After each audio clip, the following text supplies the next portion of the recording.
Welcome back to All This Math. And for today's lesson, we're going to get into some consecutive integer problems. Consecutive integer problems. All right. Now, consecutive integer problems are problems where you're trying to figure out what missing numbers are. And the missing numbers are consecutive integers, or they could be consecutive odd integers like the numbers 1, 3, 5, 7, 9, 11, 13, and so on. They could be consecutive even integers like 2, 4, 6, 8, 10, 12, 14, 16, and so on. Or they could just be consecutive integers, like 1, 2, 3, 4, 5, 30, 31, 32, 33. Those are consecutive. Consecutive just means in a certain order. You know what I mean? Also, an integer. You need to know what an integer is. An integer is a type of number that does not have a fraction or a decimal part to it, right? So 3.6 is not an integer. 1/2 is not an integer because 1/2 is a fraction. 3.6 is a decimal, okay? So we're talking about numbers that don't have a fraction or a decimal component. Now, when you encounter a word problem such as one of these that we're about to get into right now, what you want to do is you want to create an equation. And from that equation, you want to then solve that equation. But before you solve the equation, or before you even create the equation, you need to create expressions that are going to represent each of the missing numbers. So you want to create expressions that are going to represent each of the missing numbers. And there are different ways you could do this, right? But the typical way is you think of the first number as x, right? Or you can call it any variable you want. You can call it the first letter of your name, whatever you want. You just need a variable to represent an unknown value, which is the first number. So if we're talking about consecutive integers, right? Like, for example, like 1, 2, 3, 6, 7, 8, 30, 31, 32. If the first number is x, the second number can be represented by x plus 1. Because what's the difference between the first number and the second number in a group of consecutive numbers? There's a difference of 1. Just like if I start out at 2, to get to the next number, 3, I would do 2 plus 1. So if my first number, if I call it x, then the second number is also x plus 1. And then, likewise, the third number would be x plus 2, right? Because if my first number was 2, right? My next number will be 3. That's just 2 plus 1. My next number would be 4, which is really just 2 plus 2.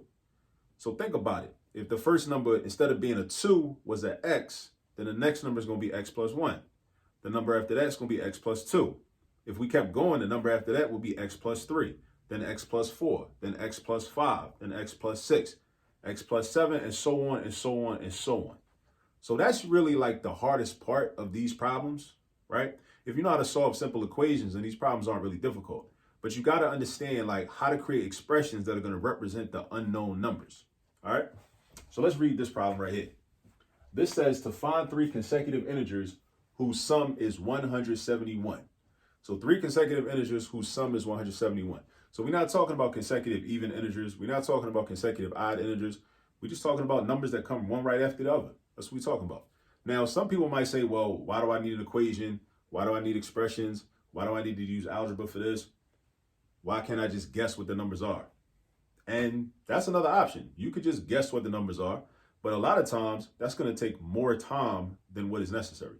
If you just create expressions for each unknown number and then write an equation and then solve the equation, you'll be done within 2 minutes, if that long sometimes, all right?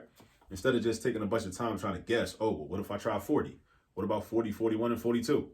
What about 30, 31, and 32? What about 35, 36, and 37? You could be doing that for a long time. When instead, you could just do something more efficient, which is just create an equation and then just rock out. So find 3 consecutive integers.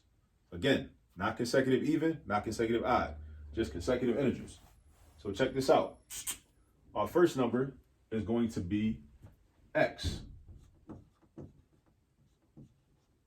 So the first number, we call that x, right? First number, we call that x.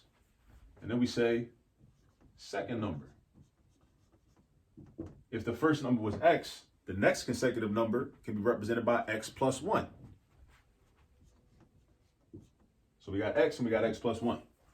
Then for the third number, because we're trying to find 3 consecutive numbers, it's just x plus 2. So these are the 3 algebraic expressions that we use to represent the missing numbers. And then we're going to take these 3 expressions, put them into an equation, and then solve the equation for x. And once we know what x is, we'll know what the first number is. And if we know what the first number is, then we can easily tell what the next number and the next number is. So let's do that. Let's write our equation. So our equation is going to be x plus 1, because it says the sum, right? I should have said that. How do I know that we should be adding? Because this word right here, sum. It says find the 3 consecutive integers whose sum, not difference, not quotient, not product, sum.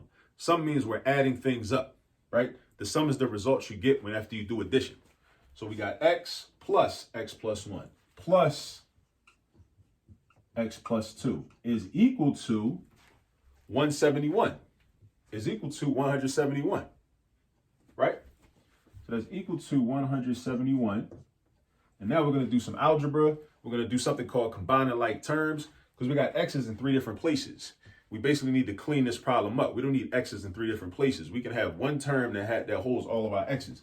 So we got an x, and an x all together. That's 3 x's.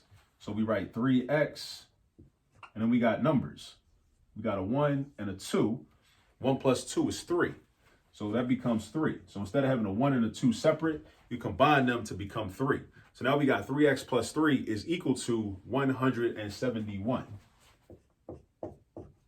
Now, our ultimate goal is to get x by itself, x isolated by itself on this side of the equal sign. That's our ultimate goal. So if that's our goal, we got to think about what we need to do to make that happen.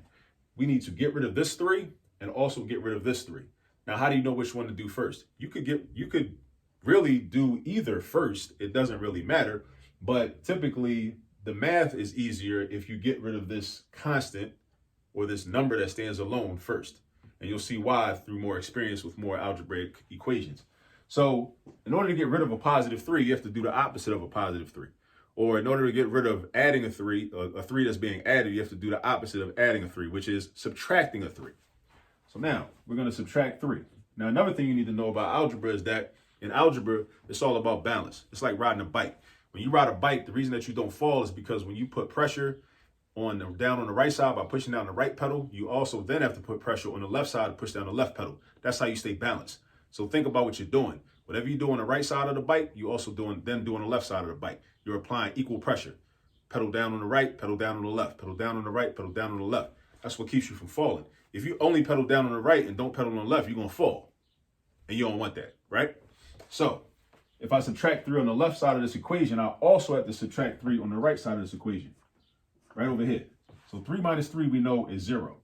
The 3x comes down. The equal sign comes down. And now we have to do the mental math. 171 minus 3 is 168.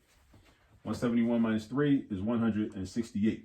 Then we got 3x is equal to 168. Now, I'm trying to get x by itself, so I need to get rid of this 3. The way I get rid of the 3 is, again, doing the operation from what the 3 is involved in. This 3 is involved in multiplication. 3x means 3 times x.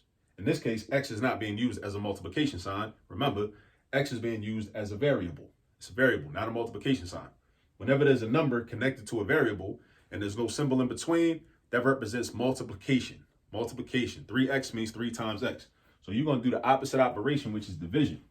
So I divide by 3 on the left side. And again, just like a bicycle, you want to stay balanced. You pedal on the right, you also pedal on the left. So if I divide by 3 on the left, I also divide by 3 on the right. 3 divided by 3 is 1. So that's 1x. 1x is the same thing as x. Because the 1 just tells you how many x's you have. You have one of them. So we got x. So then you got 168 divided by 3. So you got to do your mental math, or if you can't, that's fine. Don't worry about it. You could write out long division if you want to and find out what the quotient of 168 divided by 3 is.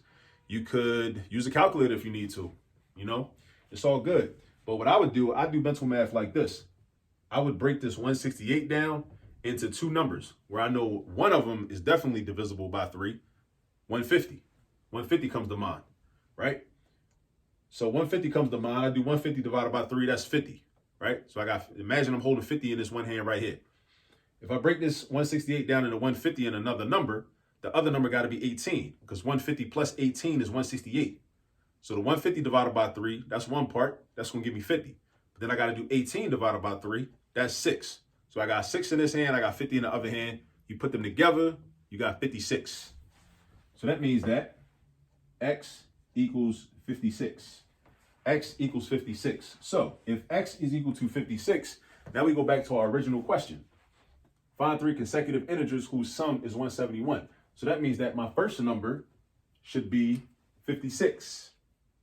And then we just think, okay, well, what numbers come after 56? So 56 is the first number. The next number is 57. And the next number is 58. And then we want to check our work. 56 plus 57 plus 58. 50 plus 50 plus 50 is 150. 6 plus 7 is 13. 13 plus 8 is 21.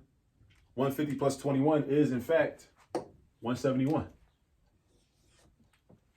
So everything I just explained is basically like, that's pretty much how you do every consecutive integer problem, consecutive odd and consecutive even also, except with consecutive odd and consecutive even integer problems, instead of doing x and x plus 1, you would do x and x plus 2, and then x plus 4, and then x plus 6, and then x plus 8, and x plus 10, and so on and so forth, right? Because the difference between the two numbers, or between each number, is not just going to be 1, right? So it goes from 1, 2, and so on. It's going to go from 2, 4, 6, and so on. That's the only difference. You're still going to set up an equation. You're still going to solve for x in order to get the final answer. All right? So I hope that made sense. Also, if you're not already subscribed to the YouTube channel, please subscribe to the YouTube channel. If you're on Instagram, please follow us on Instagram, because I'm also putting content on Instagram. I'm putting up reels with shorter, more straight to the point math content that everybody also needs. So follow us on Instagram at all this math, the same name, the company name. You see it here on the sweatshirt, all this math, you know. And if anything didn't really make sense to you, just, you know, rewind it, go back and, you know, do the same problem over again. Try to do it on your own. Go back to the beginning of the video and try to do the problem on your own, and then let the video run and see if you ended up doing the same thing as I did. All right. Until next time, peace.